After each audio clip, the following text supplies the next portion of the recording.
Good afternoon po sa lahat. Napakabait po talaga ng Diyos. Lagi kong pinapanalangin na sana dumating na yung aking permanent resident. Ngayon po, lagi po akong pumupunta sa mailbox para tingnan na kung dumating na.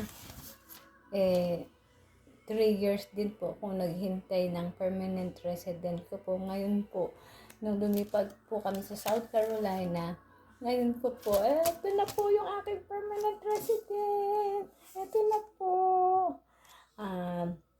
Ito po ay 10 years.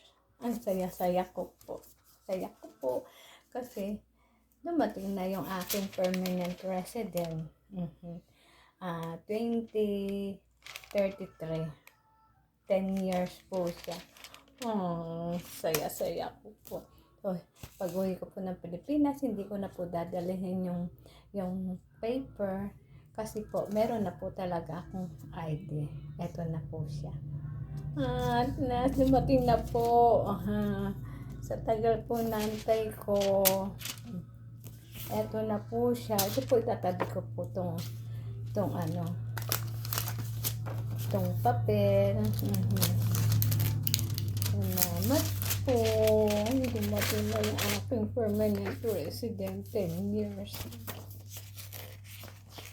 Ay, dumikit. Ang saya-saya ko po. Ako po ay masaya. Sana po sumunod po yung papel naman ng anak ko. Nananalig po ako.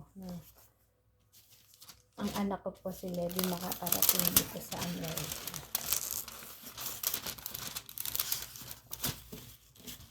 Nananalig po akong makakarating siya rito sa trabaho at magiging magkasama kami. Ito po. Ito po. Yay! Salamat po.